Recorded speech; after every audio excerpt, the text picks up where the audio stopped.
दिक्कतें होंगी। जी हाँ, और जी मिलता पावर ज़रूर जाएँगे और अभी के लिए तो हवा में ही हैं वो सारे खिलाड़ी। गाड़ियों पे लैंड करना भी ना एक कला होती है और ये हमारे जो प्लेयर्स हैं, सारे प्रोज़ हैं, सबको पता है कि कौन-सा प्लेयर कहाँ से कौन-सी गाड़ी उठाने वाला है। वही मेडल गाड़ियाँ उनको मिल चुकी हैं, फार्म तक का सफ़र उन्होंने तय भी कर लिया। इसी बीच कई टीम्स हैं मीज़ी जिनका कल का दिन कुछ खास गया नहीं थी। उन्हीं में से एक है टीम सरकार गेमिंग, टीम ब्लिस। ये दोनों टीम्स के लिए बहुत इंपॉर्टेंट कि आज के दिन की शुरुआत वो अच्छी करें। अगर पहले मैच में वो 10 से 12 अंक लेके जाते हैं, एंड मैं ये भी नहीं कह रहा कि चिकन लेके जाए, बट अगर 10 से 12 भी अंक अगर आ जाते हैं, that would be a really good start for both these teams. कम से कम उनको कॉन्फिडेंस मिलेगा कि भाई हम अच्छा खेल सकते हैं, उनका मनोबल थोड़ा सा जरूर बूस्ट होगा। देखते हैं किस तरीके से वो खेल पाएंगे। फिलहाल के लिए एक अच्छी पोजीशनिंग पर वो टीम है। हो सकता है कि एक अर्ली जो रोटेशन है वो ब्लिस के द्वारा दिखाई दे, क्योंकि सेंटर ऑफ द सर्कल अभी पहुंच पाना थोड़ा मुश्किल होगा, क्योंकि अभी शुरुआती दौर है। ग्लाइड करके आप बहुत ज्यादा दूर तक आए, पर टीम एक्सपार्क देखिए उनको पता है कि उनके पास बहुत सारे अंक हैं। 4 मैचेस में ही उन्होंने 39 पॉइंट्स निकाले हैं, तो इस तरीके का गेम वो खेल सकते हैं। पर टीम इग्नाइट ऐसा नहीं है कि वो बहुत ज्यादा नीचे थे, उनके पास भी पॉइंट्स थे। 34 इन टोटल पॉइंट्स वो निकाल कर गए, यानी टॉप टीम आपस में लड़ रही है, दोनों को कोई नुकसान नहीं, नीचे वालों को जरूर हो सकता है। बट मैं सोच रहा हूँ मेजी के टीम एक्सपार्क ने ऐसा किया क्यों, क्योंकि वो नहीं जाने जाते इतनी तेज रोटेशन करने के लिए, इतनी जल्दी रोटेशन करने के लिए। वो यासनिया गए, वहां पे पूरी लूट भी नहीं करी, क्योंकि यासनिया एक बहुत बड़ी सिटी है, राइट? वहां पे बहुत लंबा समय लगता है आपको लूट करने के लिए। इतनी जल्दी रोटेशन करके जोन के सेंटर में जाने का निर्णय, ये थोड़ा सा अलग है। मेरे ख्याल से शैडो कुछ और भी खिलाना चाहते हैं अपनी टीम को, नई चीजें प्रैक्टिस कराना चाहते हैं मे बी, क्योंकि पॉइंट्स ऑलरेडी उनके पास हैं और अभी तक तो फायदा मिला है रोटेशन में। एक टीम को पकड़ा, 2 प्लेयर्स खत्म करे। टीम एक्सपार्क भी कुछ नया ट्राई कर रही है मेजी आज के दिन में। देखिए मैं तो बिल्कुल भी चाहूंगा कि जब सामने आपके टीम एक्सपार्क जैसी टीम आए, या कोई भी टीम जिनका फ्रैग बहुत हैवी होता है, जब वो आपके सामने आए तो आपके अंदर एक डर दिखाई दे कि नहीं, इनसे वो फाइट नहीं लेनी है। इनका गन पावर बहुत स्ट्रांग है, इनकी सिनर्जी बहुत अच्छी है, ये कवर फायर अच्छे तरीके से दे सकते हैं। और शायद टीम एक्सपार्क वही करने की वो कोशिश में है, क्योंकि बीजीएस 2024 के वो विनर्स हैं। ऐसा भी नहीं है कि ठीक है वो जीते नहीं थे, वो जीते और 8 अंकों के मार्जिन से वो जीत उन्होंने हासिल करी थी। तो मैं तो यही चाहूंगा कि टीम एक्सपार्क जिस तरीके से अभी खेल रहे हैं उसी तरीके से अपनी वो लय बरकरार रखें। और हीरो एक्सट्रीम गॉडलाइक, उनको भी हमने राउंड 3 तक ऐसे ही लय में देखा है, जहां पर वो खिलाड़ियों को देखते हैं, उनके ऊपर चार्ज करते हैं, वो फिनिशेस निकालने के लिए जाने जाते हैं। कल का दिन थोड़ा शांतिपूर्वक उन्होंने खेला, पर आज उन्हें समझ में आया कि नहीं, वो शांति उनके लिए सही नहीं है। पर अरीब, क्या वो बढ़िया शॉट था, सिम्प को उन्होंने डाउन करा, और जॉनथन का एक ग्रेनेड, अरीब डाउन और उनका एलिमिनेशन। चलिए पहला नेड फिनिश यहाँ पे देखने को मिला जॉनथन के खाते में। और गॉडलाइक की ना ये चीज मुझे बहुत अच्छी लगी है, उन्होंने एग्रेशन दिखाया है, साथ में यूटिलिटी यूजेज लाजवाब रहा है इस पूरे टूर्नामेंट के दौरान, और आज भी शुरुआत अच्छी करी है। ये भी एक ऐसी टीम है ना जो कल के दिन पे 70वें पायदान पे थी, थोड़ा सा स्टेप अप इनको भी करना था। शुरुआत अच्छी करी, अरीब को आइसोलेट किया, उनको यहाँ पे खत्म किया।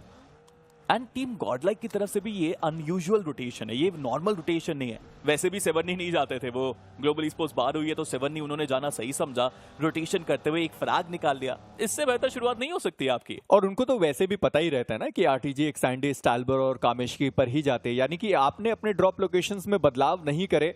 मैं आरटीजी एक्सैंडे की बात करूं, पर हीरो एक्सट्रीम गॉडलाइक उन्होंने अपने रोटेशंस में जरूर बदलाव करे।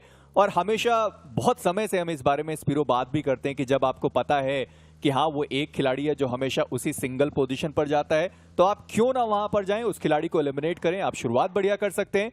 हीरो एक्सट्रीम गॉडलाइक ने वो किया है, टीम एक्सपार्क ने वो किया है, और दोनों की शुरुआत बढ़िया हुई। देखिए एंकी मुझे स्टॉकर कह रहे थे, मैं तो कहूंगा इन सारे टीम्स के कोचेस और आईजीएल्स को देखना चाहिए कि कौन कहां पे सोशल मीडिया पे कौन से ड्रॉप पे जा रहा है, और जहां पे भी वो आइसोलेटेड प्लेयर का पिन लगाते हैं वहां जाके उन पे अटैक करके उनको खत्म करिए, तभी ये सोशल मीडिया के खेल बताने अपने ड्रॉप्स खत्म होंगे। बट वही न्यूमनिक्स फॉरएवर की यहाँ पे बात की जाए, इनका गेम प्ले बहुत निराला लगा है मुझे मेजी। हर राउंड में कंसिस्टेंसी, हर राउंड में अच्छे पोजीशन के पॉइंट्स, और यहाँ पे आके इन्होंने ये भी प्रूव किया कि यार ये फिनिशेस भी निकाल सकती है टीम। जी हाँ स्पीरो, पर मैं थोड़ी चर्चाएं गेम से विपरीत दिशा में करना चाहूंगा जब तक फाइट शुरू नहीं होती। आपके हिसाब से वो जो सोशल मीडिया पे ड्रॉप्स एंड बाकी सारी चीजें डाली जाती हैं, क्या वो गलत हैं? देखिए उसके पीछे ना एक कारण ये होता है कि आप डराना चाहते हैं अपने अपोनेंट्स को कि कोई उनके ड्रॉप पे ना चला जाए। वो कहे हम यहाँ पे आ रहे हैं, यहाँ मत आइएगा, बता रहे हैं ऑलरेडी। बट मुझे नहीं लगता कि ये होना चाहिए। मुझे लगता है कि किसी को पता ही नहीं होना चाहिए कि आप जा कर रहे हैं। वो काफ़ी इंटरेस्टिंग एक चीज़ रहेगी। बट ये दो पहलू हैं, इस पर डिबेट हो सकती है, काफ़ी बातें हो सकती है। It's up to the teams कि वो क्या निर्णय लेना सही समझते हैं। चलिए, अभी तक तो उन्होंने यही निर्णय लिया है कि हम डालेंगे और हम बताएंगे कि कौन कहाँ जा सकता है। पर मिडल की स्क्वाड उन्होंने भी, जैसे हमने शुरू में ही चर्चाएं करी थी कि वो नोवो रिपनॉय नहीं जाएंगे, और वो गए भी नहीं, ना ही वो मिलिट्री बेस गए, क्योंकि जोन हमारा ईस्टर्न एजेस पे जा चुका था जब तक वो लैंड करते। और ठीक ठाक लूट, फिर भी मैं मानूंगा आपके पास ग्रेनेड्स हैं, आपके पास स्मोक्स हैं, हीलिंग्स उतनी कुछ खास नहीं है। टॉप डॉग के पास तो एक भी फर्स्ट एड नहीं है, तो थोड़ा संभल कर रहने की जरूरत है। पर सिली की स्क्वाड वो अभी भी आपको प्रिमॉक्स और फेरीपेयर के इलाके पर दिखाई देंगे। टीम रेकनिंग उनके बहुत करीब है। सरकार गेमिंग वर्सेस टीम ब्लाइंड, वो एक दूसरे के करीब हो सकते हैं। हीरो एक्सट्रीम गॉडलाइक, जैसे आपने बताया भी था कि ग्लोबल ई स्पोर्ट्स बाहर है, यानी सेवर्नी खाली आप आसानी से जा सकते हैं, और वो टीम वहां पर गई जरूर है। विंगॉर्ड वर्सेस टीम एक्सपार्क, यासना एपोलियाना एक दूसरे के काफी करीब। This is really interesting because हमने बात करी सेवर्नी की, हीरो एक्सट्रीम गॉडलाइक वहां पे गए, उसके बाद उन्होंने रोटेशन करी और वो स्टालबर्ट के पास जाके अरीब को खत्म करके वापस आ गए सेवर्नी पे। तो ये दर्शाता है कि ये टीम ना होमवर्क करके आई है। इनको पता था कि आइसोलेटेड प्लेयर कहाँ पे मिल सकता है। एक रिस्क लिया कि चल के देखते हैं क्या पे वहां पे प्लेयर कोई है या नहीं।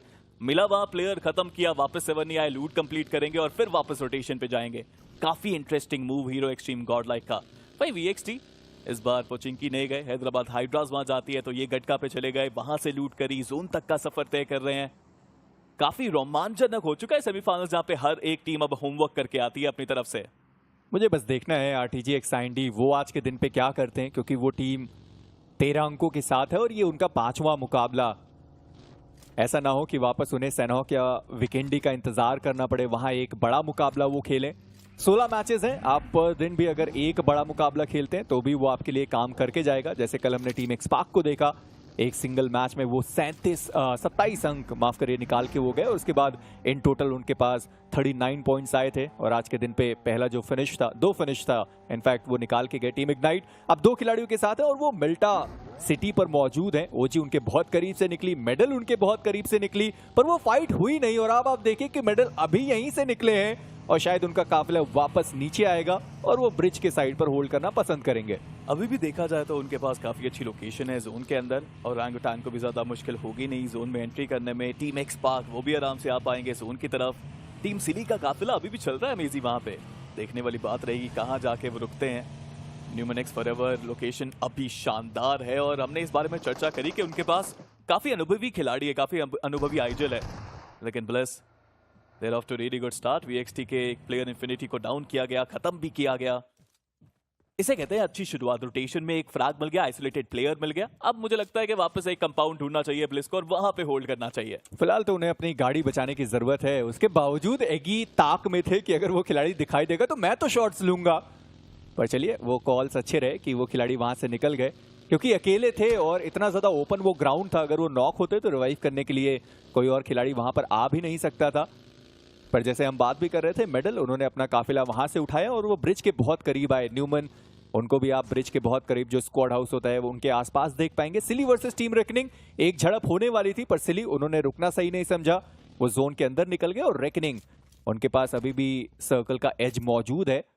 पर इन सबके बीच में ब्लाइंड की आप रोटेशन तो देखिए, उन्होंने अभी तक शुरुआत ही नहीं करी। वो जॉर्ज पॉल नॉर्थ सिटी पर गए थे, वो टीम अभी भी वहीं पर मौजूद है। और पॉइंट्स भी काफी चाहिए यहाँ पे टीम ब्लाइंड को। उन्हें भी पता है कि जोन के अंदर लेट रोटेशन करा जा सकता है, इवन चौथे सर्कल तक आप आराम से यहाँ पे आ सकते हैं। उधर गॉडलाइक को देखें तो एक बड़ा स्प्लिट लिया उन्होंने, 7 ही छोड़े, 2 प्लेयर और नॉर्दर्न साइड चले गए और बाकी 2 प्लेयर शूटिंग रेंज की तरफ जा चुके हैं। कुछ अलग अप्रोच रही है इस पूरे खेल में। टीम एक्सपार्क ने भी कुछ वही किया जो हीरो एक्सट्रीम गॉडलाइक ने किया था।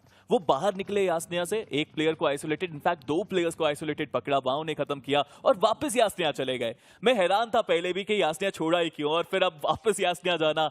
टीम एक्सपार्क भी अलग गेम खेल रही है, हीरो एक्सट्रीम गॉडलाइक भी अलग गेम्स खेल रही है। माइंड गेम, ये होमवर्क का गेम काफी सही साबित हो रहा है इन दोनों टीम्स के लिए। जी हाँ, और हमारी ऑडियंस के पास मौका है कि वो अपना प्रो गेम प्ले दिखा सकते हैं। बस आपको जाना है गूगल पर, सर्च करना है iQOO 12 और 4 लकी विजेताओं को हमारा ये शानदार जो प्रो डिवाइस है वो मिल सकता है, ताकि आने वाले समय में आप अपना भी कुछ इसी प्रकार का प्रो गेम प्ले दिखा सकें, माइंडसेट आप बढ़िया दिखा सकें। पर मैं अभी भी चिंतित हूं ब्लाइंड के लिए, क्योंकि आज के दिन पे उन्हें अंकों की बहुत ज्यादा जरूरत है और ज्यादा फर्स्ट एड उनको मिली भी नहीं। मैं डीपी को देख रहा था, मात्र 2 फर्स्ट एड के साथ वो खिलाड़ी। थोड़ा सा और लूज करने के लिए रन पे रुके हैं, बट यहाँ पे ओरांगुटान स्पॉट किया एक हैदराबाद हाइड्रास के क्रिप्टो प्लेयर को, और नॉक भी बहुत आसानी से किया गया। अभी तक हमने मेजी जितनी भी फाइट्स देखी हैं, उनको फाइट्स कहना भी सही रहेगा नहीं, आइसोलेटेड प्लेयर्स को हर बार पकड़ा जा रहा है, उनको खत्म किया जा रहा है। सारी टीम्स आज कुछ अलग प्लान के साथ उतरी है मैदान में। मुझे ऐसा लग रहा है कि आज पढ़ाई लिखाई बहुत उच्च स्तर की करी गई है। जैसे उनको पता चल रहा है कि हाँ, कोई खिलाड़ी जहां पर है वो अकेला ही होगा, उनके साथ कोई नहीं होगा। थोड़ी देर पहले ओजी ने क्रिप्टो को देखा था और उनको समझ में आया कि शायद ये खिलाड़ी यहाँ पर अकेला है, क्योंकि आमतौर पर ऐसा ही होता है कि जब भी शेल्टर के ओपनिंग पे कोई खिलाड़ी है तो वो अकेला ही माना जाता है। बाकी जो खिलाड़ी होते हैं या तो वो दूसरे ओपनिंग पे होते हैं या फिर नीचे जो कंपाउंड होता है वहां पर वो मौजूद होते हैं। और ओजी ने उस चीज का फायदा उठाया, एक फिनिश उनके खाते में भी गया। यानी कि अभी तक वो जो टॉप 3 टीम्स हैं उनको फायदा बड़ा हुआ है। आप उसमें ब्लिस का भी नाम ऐड करिए। टीम एक्सपार्क को 2 फिनिश मिला, हीरो एक्सट्रीम गॉडलाइक 1 के साथ गई, इन्फोर्नो अभी तक उन्होंने कुछ फिनिशेस नहीं निकाले, पर इग्नाइट वो 2 खिलाड़ी गवा चुके और जैसे ही वो मिल्टा पर आए, जोन अब उनके पास है, रोटेशन करने की जरूरत पड़नी तो नहीं चाहिए। अगला जोन इनफैक्ट मेजी काफी ज्यादा क्रूशियल रहने वाला है टीम्स के लिए। जहां वो जोन जाएगा वहां वाली टीम्स को सबसे ज्यादा फायदा मिलेगा। हालांकि इस जोन के अंदर भी मल्टीपल टीम्स है जो जोन के बाहर से रोटेट कर रही हैं। आरटीजेक्स IND late rotation, team Blind आपने जितना बताया late rotation, hero extreme godlike भी थोड़ा सा देरी से आना चाहते हैं जोन के अंदर। और जोन के सेंटर को पकड़ने के लिए हड़प भी बहुत ज्यादा देखने को मिली। रेकनिंग सबसे पहले आगे गई, सिली आगे गई, मेडल को हमने वहां पे जाते हुए देखा। इवन अभी के समय में ओरांगुटान ने भी काफी अच्छी रोटेशन करके दिखाई है। मजा आने वाला है आज जो केओस होगा पूरे दिन में, वो काफी कमाल होगा, बिकॉज हर टीम तैयार है आज के लिए। It seems like that. मैं तो न्यूमन को देख रहा हूँ कि उनका स्प्लिट भी है इस सर्कल के अंदर, और तीसरा हार्ड शिफ्ट आते ही शायद वो जो स्प्लिट है वो समाप्त करा जाए उस टीम के द्वारा। मैं अभी भी देख सकता हूं कि एक खिलाड़ी ऑलरेडी गाड़ी के अंदर बैठा हुआ है। जरूर मैं जोन देखना चाहूंगा और आपको बताना चाहूंगा कि जो सेंटर ओरिएंटेड है इस पूरे मैप का, वहां पर कितनी सारी टीम्स आपको दिखाई देगी। मल्टीपल टीम्स एक ही जगह पर बैठी हुई है। सिली आसपास हो सकते हैं बहुत सारी टीम्स के। ब्लाइंड वर्सेस सरकार गेमिंग, चलिए कम से कम जॉर्ज पोल सिटी और नॉर्थ सिटी पर वो फाइट हुई नहीं, पर एक बार फिर से दोनों के बीच में वो करीबी मामला। ब्लाइंड यहां पर है, सरकार गेमिंग को आप मिनी मैप में देख पाएंगे, और उनके जस्ट सामने इन्फोर्नो स्क्वाड मौजूद है और वो स्कूल का जो हाई रेज एडवांटेज होता है वो लेकर बैठे हुए हैं। पर हीरो एक्सट्रीम गॉडलाइक इसी बीच जोन के अंदर आने की तैयारी उनकी भी शुरू हुई। जी हाँ, और भी बेहतर करना चाहेंगे हीरो एक्सट्रीम गॉडलाइक आज के दिन में। बट जैसा आप बात कर रहे थे, विंड गॉड ने भी काफी अच्छी रोटेशन करके दिखाई है इस पूरे टूर्नामेंट के दौरान, और इस बार भी देखिए कितनी करीबी से गुजर रहे हैं वो ओरांगुटान के, पीछा भी करते हुए ओरांगुटान के प्लेयर्स। हालांकि जोन का अब शिफ्ट आने वाला है और ये सबसे क्रूशियल शिफ्ट रहेगा आज के दिन का इस मैप में। वीएक्सटी चाहेंगे कि जोन उनके ऊपर आए, बट ये शिफ्ट अगर नॉर्दर्न साइड चला गया टीम एक्सपार्क को पूरा फायदा मिलेगा। बट कहीं ना कहीं फार्म का एरिया यहाँ पे इंपॉर्टेंट है। बट देखिए मैं कह ही रहा था, एक सेंट्रिस्ट लगभग शिफ्ट है, नॉर्दर्न साइड को ज्यादा फेवर किया। टीम एक्सपार्क अब अपने आप को जोन के अंदर पा रही है, और हीरो एक्सट्रीम गॉडलाइक को भी ज्यादा मुश्किल होनी नहीं चाहिए जोन में एंट्री लेने के लिए। मैं तो सोच रहा हूँ कि मेडल कितने ज्यादा नाखुश होंगे, क्योंकि इससे पहले वो जहां थे वो हिस्सा सर्कल के अंदर है, अब उन्हें वापस रोटेट करने की जरूरत पड़ने वाली है। अच्छी खबर यह है कि रोटेशन उन्होंने तुरंत के तुरंत दी। इग्नाइट से वो पहले निकले, न्यूमन से वो पहले निकले। हैदबा हाइड्रास वो तो शेल्टर का इलाका पहले से ही लेकर बैठे हुए थे, तो उनके लिए दिक्कतें हुई नहीं। पर Sarkar gaming versus Blind versus Inferno squad, ये फाइट होना लगभग तय हो चुका है। जो सबसे पहले गाड़ी से उतरा, दिक्कतें उनके लिए सबसे ज्यादा बढ़ने वाली है। पर टीम रेकनिंग, ग्रेविटी आईजीएल सबसे पहले सेंटर ऑफ द सर्कल पहुंच गए, और जो बाकी 3 खिलाड़ी हैं वो उनके पीछे पीछे। डैश उनको डैमेज पड़ा है। वीएक्सटी भले उन्होंने अपना एक खिलाड़ी गवाया हो, पर कंपाउंड का कंट्रोल उनके पास बहुत बढ़िया। बट सरकार गेमिंग थोड़ा संभलना पड़ेगा, क्योंकि अब जहां जाएंगे वहां पे टीम को पाएंगे। मुश्किलें बहुत हैं इस जोन के अंदर। लगभग हर एक टीम आ चुकी है जो जोन के अंदर अपने एरियाज को होल्ड करना चाहते हैं। इग्नाइट गेमिंग सिर्फ इकलौती टीम जो भी के लिए जोन की एज पे, वो भी एंट्री ले लेंगे, उनको भी कोई परेशानी नहीं। बट सरकार गेमिंग, चलिए फाइनली एक टिप उनको मिल गया है जहां पे वो थोड़ी देर तक तो होल्ड कर पाएंगे। हीरो एक्सट्रीम गॉडलाइक वो भी बैठे, वो भी देख रहे हैं, यहाँ पे शॉट्स भी दिए जा रहे हैं उनकी तरफ से। हालांकि अभी सिर्फ शॉट्स आए हैं, कोई नॉक यहाँ पे मिला नहीं किसी भी टीम को। मुझे लगता है मेजी इस जोन के अंदर भी आपको इतनी फाइट्स देखने को शायद ना ही मिले, क्योंकि अब तो सब पहुंच गए ना, जहां जिनको जाना था वो वहां पर पहुंच गए। इन्फर्नो स्क्वाड उनको जहां जाना था वो चले गए। सरकार गेमिंग उनको वो एक कंपाउंड चाहिए था या एक डिप चाहिए था, वो उनको मिल गया। गराज का जो कवर है वो भी उनके पास ही रहने वाला है। और हमने ब्लिस के बारे में तो पहले भी चर्चाएं करी कि सेंटर ऑफ द सर्कल उस टीम के पास है, तो कहीं मूवमेंट करने की जरूरत नहीं। इग्नाइट अपने 2 खिलाड़ियों के साथ थॉर और हल्क बचेंगे, और हल्क उनका प्रदर्शन इस पूरे आईक्यू बीएमपीएस 2024 में बहुत ज्यादा शानदार रहा तो है। पर अब 2 खिलाड़ियों के साथ उन्हें अंकों की जरूरत पड़ने वाली है। हालांकि 4 मैच में वो 34 पॉइंट्स लेकर गए हैं। आज के दिन के 4 मैचेस खेलने के बाद अगर ये आंकड़ा 50 तक भी पहुंचता है, मैं मानता हूं मोर देन इनफ है। जी हाँ, और कल हम कट ऑफ की बात कर ही रहे थे, मेजी के 65 से 70 तक हो ही सकता है। तो वहां तक अगर आप पहुंच रहे हैं, उसके करीब भी अगर आप पहुंच रहे हैं 2 दिन में, तो आपने अपना कार्य भरपूर तरीके से कर ही दिया है। बचे हुए 8 मैचेस जो कल और परसों खेले जाएंगे, उनमें आप थोड़े बहुत तो पॉइंट्स ले ही सकते हैं। इतना तो कॉन्फिडेंस रहेगा यहाँ पे टीम्स के अंदर। वही दूसरी तरफ जैसा आपने बताया कि टीम्स अपनी अपनी जगह पे पहुंच चुकी हैं, इसमें भी कई टीम्स के पास ना एक बड़ा स्प्लिट है। रेकनिंग के चारों प्लेयर्स अभी भी गाड़ियों के अंदर, अभी भी एक बहुत बड़े स्प्लिट के साथ। और ऐसा भी नहीं है कि वो जोन के सेंटर में जा रहे हैं, वो वहीं अपने आसपास एरियाज में गोल गोल गाड़ी घुमा रहे हैं। वो भी एक अलग स्ट्रैटेजी उनकी तरफ से। वाइपर हैं जो सेंटर के बहुत करीब हैं, पर वो भी गोल गोल गाड़ियां ही घुमा रहे हैं। उनको भी पता है उतरूंगा कहीं से शॉट्स आएंगे और शायद उनका एलिमिनेशन हो, क्योंकि उनके 3 खिलाड़ी उनसे बहुत ही ज्यादा दूर हैं। और न्यूमन एक्स फॉरएवर वाइपर के करीब, हैदराबाद हाइड्रास के मोक्ष थे जो वाइपर के बहुत करीब थे। चलिए फाइनली वाइपर वो अपनी टीम की तरफ आना उन्होंने पसंद किया है, पर अब देखना मुझे ये है कि वाइपर क्या वापस वो सेंटर की तरफ जाएंगे। जी हाँ, वो खिलाड़ी वापस सेंटर की तरफ गया। और मैं अभी भी देखना चाहूंगा कि हैदराबाद हाइड्रास, मोक्ष को उन्होंने सेंटर ऑफ द सर्कल डाल तो दिया, पर बाकी जो 2 खिलाड़ी हैं इंसीडियस की अगर बात करी जाए, टर्मी, वो बहुत नीचे हैं। और इन सबके चक्कर में कहीं उनका एक खिलाड़ी एलिमिनेट होता है तो दिक्कतें उनके लिए भी बढ़ने वाली हैं। स्पेशली जब आपने एक प्लेयर अपना शुरुआत में गवा दिया, 3 प्लेयर्स के साथ ही आप खेल रहे हैं इस मैच में अब। बट टीम्स ने ना बहुत अलग अलग रोटेशंस दिखाई है। हमने कुछ देर पहले बात करी थी कि बहुत सारी टीम्स, इनफैक्ट सारी ही टीम जोन के अंदर हैं। फिर रेकनिंग ने कहा कि हम एक प्लेयर को बाहर छोड़ते हैं। ब्लाइंड ने सोचा कि हम भी 2 प्लेयर्स को जोन के बाहर ही रख देते हैं, कुछ रोटेशंस अगर आई तो प्रॉब्लम ना हो।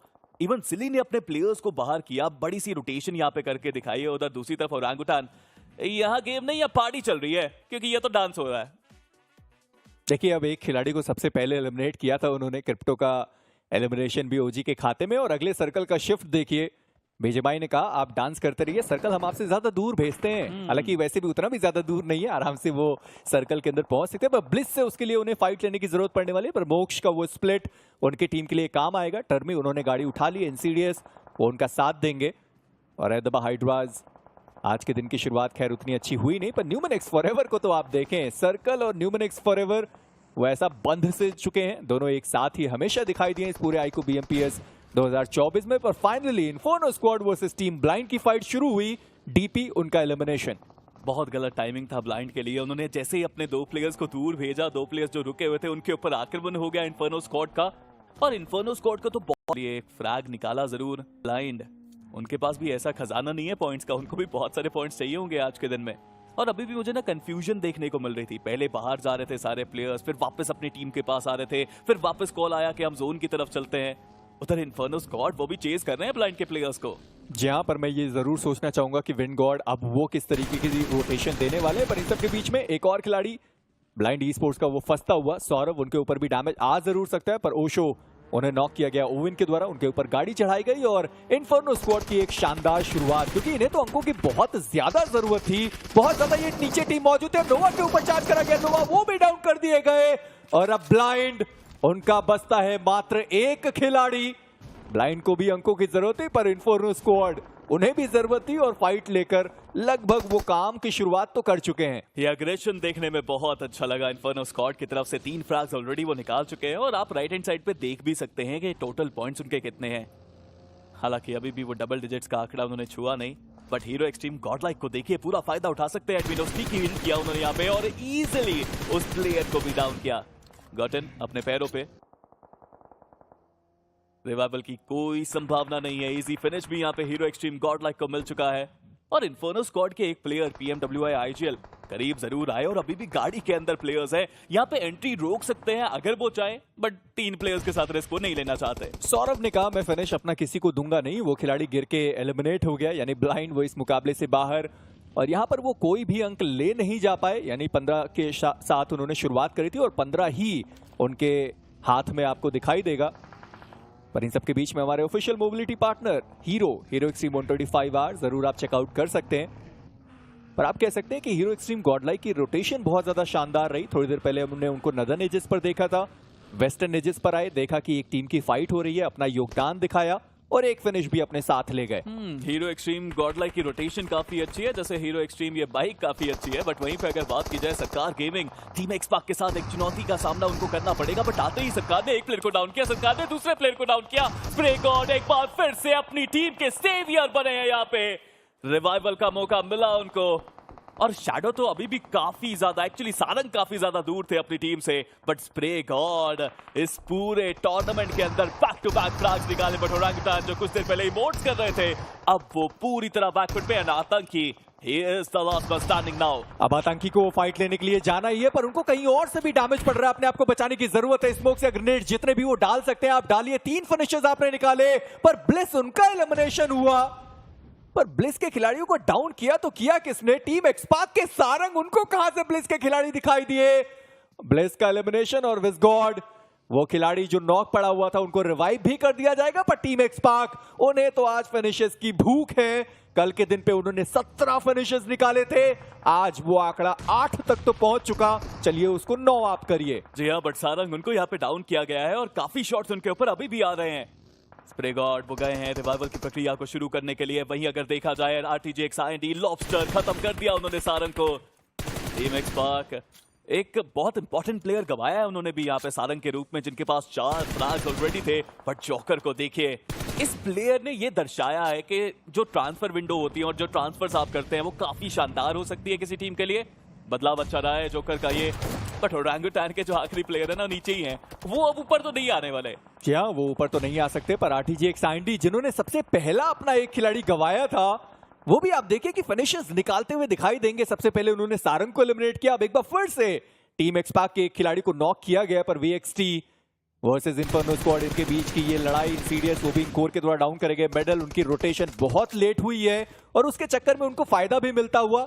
इंसीडियस उनका एलिमिनेशन जा चुका है मेडल के खाते में। मेडल ई स्पोर्ट्स उनके लिए भी शुरुआत अच्छी रही है, पर न्यूमैनिक्स फॉरएवर धीरे धीरे उनको भी जोन के अंदर जाने की जरूरत है। और हीरो एक्सट्रीम गॉडलाइक ज्यादा दिक्कतें हुई नहीं, आसानी से सर्कल के अंदर। कल जो गलतियां हो रही थी आज उनको सुधारा गया है। कितनी शानदार रोटेशन देखने को मिली आज हीरो एक्सट्रीम गॉडलाइक की। बट हैदराबाद हाइड्रास ये पहला मैच कुछ खास गया नहीं, 0 अंक को लेके तेल में पातान में खत्म हुए। और इधर अगर रेकनिंग की बात करें, एक प्लेयर उन्होंने गवाया, बट यहाँ पे स्प्रेज आ रहे हैं। विंड गॉड के प्लेयर्स भी बैकफुट पे और हीरो एक्सट्रीम गॉडलाइक के प्लेयर्स भी बैकफुट पे। रेकनिंग के पास पूरा मौका कि वो यहाँ पे अटैक कर पाए, और साथ में एक और टीम है जो अटैक कर रही है हीरो एक्सट्रीम गॉडलाइक के ऊपर। मैं अभी भी जानना चाहता हूं कि टीम एक्सपाक के खिलाड़ियों को बाकी खिलाड़ी आखिरकार दिखाई कैसे दे रहे हैं। हर जगह से वो शॉट्स लेते हुए नजर आए।